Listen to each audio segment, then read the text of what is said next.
నమస్కారం. మను కథలకు స్వాగతం. ఇప్పుడు మనం ఆదివారం ఆంధ్రజ్యోతి 28 డిసెంబర్ 25న ప్రచురింపబడిన స్వర్గసీమ అనే ఒక చక్కటి కథను విందామండి. రచించిన వారు స్వాతి శ్రీపాద. ఇక కథలోకి వెళ్తున్నానండి. అలవాటుగా 4కి ఇంకా 2 నిమిషాలు ఉండగానే మెలకువ వచ్చింది డాక్టర్ వసుధకు. వెంటనే లేచి కూర్చోలేదు. తల తిప్పి చూసింది. రిమోట్ అందుకుని లైట్ ఆన్ చేసి పక్కనే ఉన్న సెల్ ఫోన్లో టైం చూసుకుంది. 3:58. ఖచ్చితంగా రోజు ఇదే సమయానికి ఎలా మెలకువ వస్తుందో ఎప్పటికీ అర్థం కాదు. విశాలమైన ఆ బెడ్రూమ్ వసుధకు మాత్రమే సొంతం. పక్కన గెస్ట్ రూమ్ శంకర్ వాడుకుంటాడు. లేచి బ్రష్ చేసుకుని అలవాటుగా స్నానం ముగించింది. యథావిధిగా పూజా కార్యక్రమం, వినాయక స్తోత్రం, లలితా సహస్రనామాలు, సాయిబాబా ప్రార్థన, శివలింగాష్టకం, ఒక్కో దేవుడికి దీపారాధన, నైవేద్య సమర్పణ పూర్తయ్యేసరికి 8. ఈలోగా మధ్య మధ్యలో వెళ్ళి పిల్లలను నిద్రలేపి రైస్ కుక్కర్లో అన్నం, ప్రెషర్ కుక్కర్లో పప్పు పెట్టి వచ్చేది. పిల్లల హోంవర్క్ చెక్ చేశాడు శంకర్. వాళ్లను చెరో బాత్రూంలోకి స్నానానికి పంపాడు. వసుధ వంటగదిలోకి అడుగుపెట్టింది. ఫ్రిడ్జ్లో కూరగాయలు ఏమున్నాయో చూసి బెండకాయలు బయటకు తీసి కొలాండర్తో కడిగిపెట్టింది. చిన్న గిన్నెలో సాంబార్ కోసం చింతపండు వేసి కెటిల్లో నీళ్లు వంపింది. క్యారెట్ ఒకటి, మిగిలిపోయిన గుమ్మడి ముక్క, ఒక ములక్కాడ, వంకాయ, టమాటా కడిగి పెద్ద సైజు ముక్కలు చేసుకుని పక్కన ఉన్న కిచెన్ స్టాండ్లోంచి ఒక చిలకడ దుంప కూడా అందుకుంది. ఓ చూపు వారుగా కుక్కర్ వైపు విసిరి, ఇలా సిమ్లో పెడితే అయినట్టే అనుకుంటూ హైలోకి మార్చిందో లేదో వెంట విజిల్స్, పప్పులో నీళ్లు పొంగి స్టవ్ మీదంతా పరుచుకోవడం అది రోజూ జరిగే వ్యవహారమే. సింక్ నిండా అంట్లు పడి ఉన్నాయి. పని మనిషి వస్తుందో రాదో తెలియదు. సరిగ్గా 8:30 కల్లా పిల్లల స్కూల్ బస్ వస్తుంది. ఈలోగా పిల్లలకు బ్రేక్ఫాస్ట్ పెట్టి లంచ్ ప్యాక్ చేసి ఇవ్వాలి. 9కి ఇంట్లో బయలుదేరితే తప్ప తను సమయానికి ఆసుపత్రికి చేరుకోలేదు. చివరిగా శంకర్ అడవిలా వదిలేసిన ఇల్లు సర్దుకుని 10:30కి వెళ్తే రాత్రి షాప్ మూసి వచ్చేసరికి 10 అవుతుంది. చేస్తున్న ఉద్యోగంలో ఎదుగు బొదుగు లేదని అది వదిలేసి పెళ్ళైన 4 ఏళ్లకే హోల్సేల్ టెక్స్టైల్ బిజినెస్ మొదలుపెట్టాడు. ఎంత పనివాళ్ళు మేనేజర్లు ఉన్నా స్వయంగా చూసుకోక తప్పదు. వసుధ వెళ్లే వరకు తన వెంటే ఉండి అన్ని విధాలా సాయపడుతూనే ఉంటాడు. వసుధ చపాతీలు చేస్తుంటే శంకర్ గబగబా నలుగురికి లంచ్ ప్యాక్ చేసేశాడు. పిల్లలకు గబగబా ఇడ్లీలు ప్లేట్లో పెట్టి ఇచ్చాడు. వాళ్లను స్కూల్ బస్ స్టాప్లో దింపి వచ్చేసరికి వసుధ అద్దం ముందు నిలబడి లిప్స్టిక్ సరి చేసుకుంటోంది.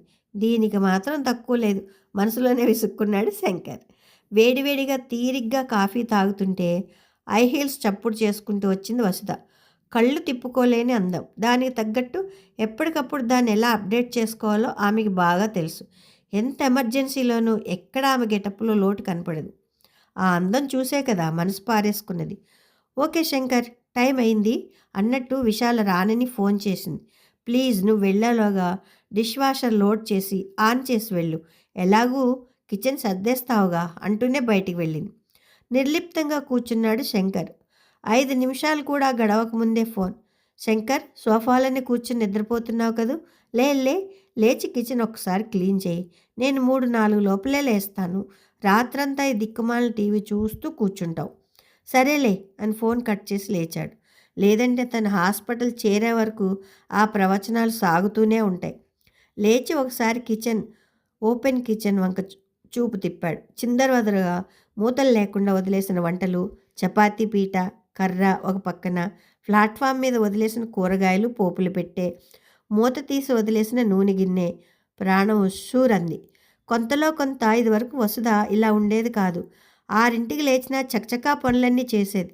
పిల్లల్ని ఎంత జాగ్రత్తగానో చూసుకునేది. అప్పట్లో పిల్లల బాగోగులు చూసుకునేందుకని వారానికి 3 రోజుల ఆసుపత్రికి వెళ్ళేది. పొద్దున కుదరకపోతే సాయంత్రాలు అందరి ఇష్టాలకు తగ్గట్టు వంట చేసేది. పిల్లలతో ఇల్లు చాలడం లేదని అపార్ట్మెంట్ వదిలి ఈ విల్లా కొనుక్కున్నాకే మొదలైంది. నిజమే, అక్కడ ఉండేవారంతా హై సొసైటీకి చెందిన వ్యాపారవేత్తలు, బుల్లితెర ఆర్టిస్టులు, 2 చేతులా సంపాదించే పెద్ద మనుషులు, ఒకరిద్దరు డాక్టర్లు, హైకోర్టు లాయర్లు. పిల్లలను ఇంటర్నేషనల్ స్కూల్లో వేశారు. వసుధ స్వంత క్లినిక్ ఓపెన్ చేసింది. చాలా దూరమే, దాదాపు 40 కిలోమీటర్ల దూరంలో. పొద్దున్న 9 కల్లా వెళ్తే సాయంత్రం 7 దాటాకో వస్తుంది. వచ్చాక కూడా ఆన్లైన్ కన్సల్టింగ్ అంటూ రాత్రి 10 వరకు బిజీగానే ఉంటుంది. పిల్లలకు స్కూల్లోనే ట్యూషన్స్. 7ంటికి ఇంటికి వస్తారు. ఇక తప్పక ఒక ఫుల్ టైం సర్వెంట్ను, ఒక వంట మనిషిని కుదుర్చుకున్నారు. సరిగ్గా 2 నెలలు కూడా సవ్యంగా సాగలేదు. ఇంట్లో దినవారీ సరుకులే కాకుండా ఖరీదైన చీరలు, చిన్న చిన్న వెండి బంగారపు వస్తువులు, కూలింగ్ గ్లాసెస్ మాయం అవడంతో వాళ్లతో గొడవలు పెట్టుకోలేక మాన్పించేశారు. అయినా అదెప్పుడు ఎలా మార్పు వచ్చిందో కానీ ఉన్నట్టుండి వసుధకు ఇంత విపరీతమైన భక్తి శ్రద్ధ ఎలా వచ్చాయో. రోజు పొద్దున 2-3 గంటలు శని ఆదివారాలు గుళ్ళు గోపురాలు లేదా ఎవరింట్లోనో పూజ అంటూ వెళ్ళడం. శంకర్కు చిన్నప్పటి నుంచి ఇంట్లో పనే అలవాట్లేదు. ఇప్పుడు చేయక తప్పని పరిస్థితి. సరిగ్గా గంట పట్టింది డిష్ వాషర్ లోడ్ చేసి కిచెన్ క్లియర్ చేసేసరికి. 10:30 కల్లా బయలుదేరాలి. కనీసం 11కైనా అక్కడ ఉంటే యజమాని సక్రమంగా ఉంటే కదా పనివాళ్ళ క్రమశిక్షణ అబ్బేది. మొదట్లో అంతగా పట్టించుకోలేదు కానీ తెలియకుండానే వసుధలో మార్పు జీవితాలనే మార్చేసింది. పక్క విల్లాల్లో కామేశ్వరి పరమభక్తురాలు. వారానికి 7 రోజులు ఆమెకి 7 వారాల దేవుళ్ళు ఉన్నారు. ప్రతిరోజు వారి వారి అష్టోత్తరంతో మొదలై అభిషేకాలు, సహస్రనామాలు జరగవలసిందే. వాళ్ళ ఆయన పలుకుబడి ఉన్న రాజకీయ నాయకుడు. రోజు నైవేద్యాల వంటలు, ప్రసాదాల పంపకాలు. ఒక ఆదివారం ఎప్పట్లా ఆలస్యంగా లేచే అలవాటు కొద్దీ 9 మంచి నిద్రలో ఉన్నప్పుడు గణగణలాడిన గంట అతని నిద్ర చెడగొట్టింది. ముందు పక్కింట్లో కావచ్చనుకున్నాడు. కానీ కాసేపటికి తెలిసి వచ్చింది అది తమ ఇంట్లోనేనని. గబుక్కులు లేచి చూస్తే దేవుడి గదిలో వసుధ. ఏదో అడగబోయాడు. మాట్లాడవద్దన్నట్టు సైగ చేసింది. వెళ్ళి మళ్ళీ పడుకున్నాడు. అది ఆదివారంతో ఆగలేదు. పక్కింటి ఆవిడ వసుధకు పోనిందా అనుకున్నాడు. రోజు అదే వరుస. పోనీలే తనిష్టం అనుకున్నాడు. శనివారం మధ్యాహ్నం వరకే క్లినిక్. కానీ వసుధ వెంకటేశ్వర స్వామి గుడికి వెళ్ళి సేవా కార్యక్రమాలలో పాలు పంచుకుంటుంది. ఆదివారం మొత్తం ఆంజనేయుడికి, సూర్యనారాయణమూర్తికి అంకితం. ఇదివరకుల ఆదివారాలు బయట తినడాలు, సినిమాలు లేవు. పిల్లలు, శంకర్ ఇంట్లో నలుగురు కలిసి తిని ఎన్నాళ్ళయిందో. అదృష్టం 2 మగపిల్లలే. అవి చాలా ఉన్నట్లు ఇంట్లోనూ పెద్ద ఎత్తున పూజలు, సంతర్పణలు. ఎవరికోసం చేస్తున్నాను శంకర్? మన కోసం, మన పిల్లల కోసమే కదా అనేది. దేవుడి పేరిట ఇంత ఖర్చు అవసరమా అని అడగాలనిపిస్తుంది. కానీ వెంటనే వచ్చే సమాధానం అతనికి తెలుసు. నిన్ను అడగడం లేదుగా, నేనే కష్టపడి సంపాదిస్తున్నాను. అంతెందుకు, వారం క్రితం బిజినెస్ పని మీద లక్నో వెళ్ళినప్పుడు అక్కడ అనుకోకుండా స్కూల్మేట్, కాలేజ్ మేట్ ప్రభాకర్ కలిశాడు.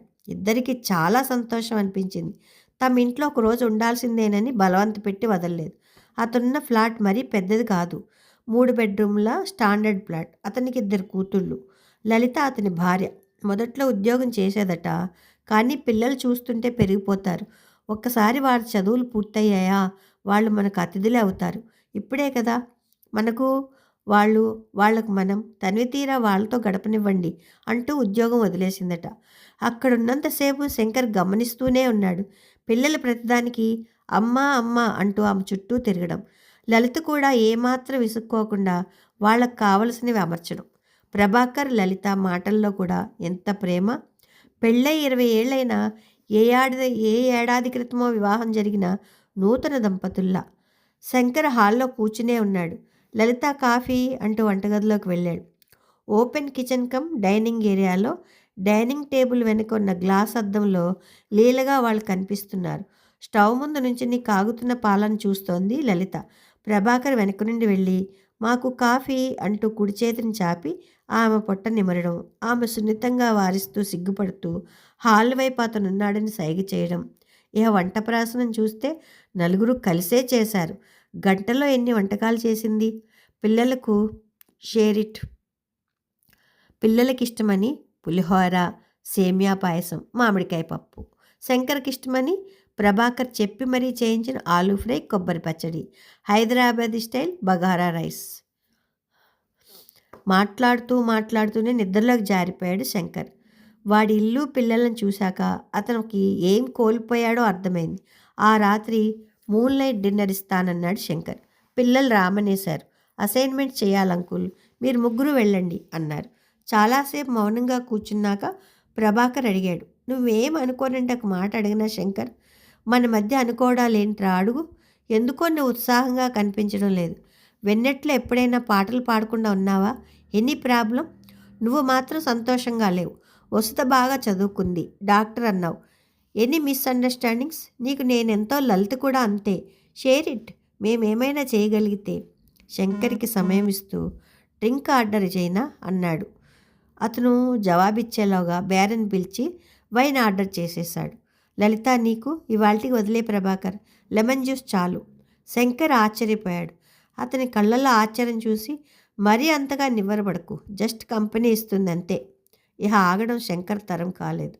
మనస్సును దహించి వేస్తున్న బాధంతా గుక్క తిప్పుకోకుండా ఏకరువు పెట్టాడు. చివరగా నాకది ఇల్లో గూడో అర్థం కావట్లేదు. ఎక్కడ తప్పు చేశానో తెలియడం లేదు. అతని స్వరంలో అపరాధ భావన. ఈలోగా వెయిటర్ డిన్నర్ సర్వ్ చేశాడు. అతను వడ్డించి వెళ్ళగానే నాప్కిన్ ఒడిలో పరుచుకుంటూ, ఐడెంటిటీ క్రైసిస్ అంది లలిత. ఉలిక్కిపడ్డాడు. నాకా? అప్రయత్నంగానే అడిగాడు శంకర్. కాదు, వసుధకు. ఇది ఈరోజు కొత్తగా వచ్చిన సమస్య కాదు శంకర్ గారు. చిన్నప్పటి నుండి నలుగురు పిల్లలతో పెరిగిన వాళ్లలో అరుదుగా ఒకరిద్దరు ఇలా ఉంటారు.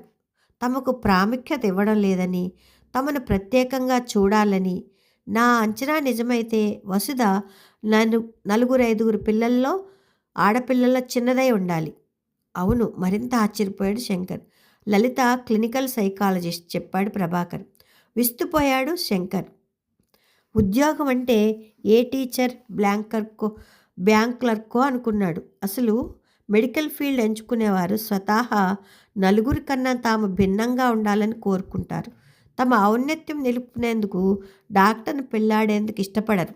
ఇంజనీర్గా మీ ఉద్యోగం నచ్చక కాదు, కొన్నాళ్ళ ఓపిక పట్టినా మరేదో సాధించాలని మిమ్మల్ని బిజినెస్ వైపు మళ్లించారు. ఇంటి బాధ్యతలను ఆమె ఆస్వాదించలేకపోయారు. ఇక్కడ మనం ఒక మాట చెప్పుకోవాలి. కాలం మారిపోయింది. అమ్మాయిలు పెద్ద పెద్ద చదువులు, పెద్ద పెద్ద ఉద్యోగాలు చేస్తున్నారు.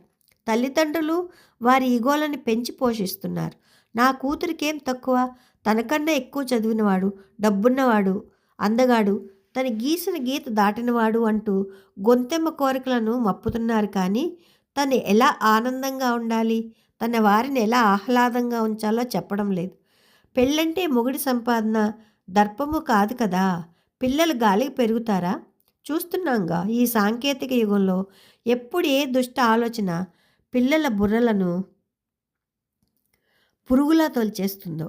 ఆడపిల్లైనా మగ పిల్లవాడైనా వారి ఇంగితం వారికి తెలిసి మంచి చెడు తెలుసుకునే వరకు కంటికి రెప్పలా కాపాడవలసింది తల్లే కదా. పసి వయసులోనే నేరాలకు పాల్పడుతున్న ఎంతోమందిని చూస్తున్నాం. తల్లి పాత్ర కత్తి మీద సాము లాంటిది. నొప్పించకుండా పిల్లలను ఒప్పిస్తూ పెంచాలి. మనం పెంచిన అమ్మలైనా, మనం పెంచే పిల్లలైనా. అందుకే మన పిల్లలను మన సమాజంలో పెంచాలి. మనం ఎంత కష్టపడి ఇక్కడికి వచ్చామో వాళ్ళు తెలుసుకోవాలి. రెక్కలు ముక్కలు చేసుకుని వారిని అందలా లెక్కించడం కాదు, చెమట విలువ తెలవాలి. ముందు డిన్నర్ చేద్దాం లలిత. డిన్నర్ చేస్తూ పిల్లల గురించి మాట్లాడుకున్నారు. ప్రభాకర్ కూతుళ్ళు ఇద్దరూ కవల పిల్లలు. ఇష్టంగా హోమ్ సైన్స్ చదువుతున్నారు. శంకర్ వయసు, ప్రభాకర్ వయసు ఒకటే. కానీ పెళ్ళయ్యాక ఒక 4 ఏళ్ళు ప్లానింగ్ అని, రెండోవాడి గ్యాప్ ఉండాలని. పెద్దవాడు 10వ క్లాస్, రెండోవాడు 6వ క్లాస్. అదేం హోమ్ సైన్స్ మీ చాయిసా వాళ్ళదా? ఇంజనీరింగో మెడిసినో పంపకపోయారా?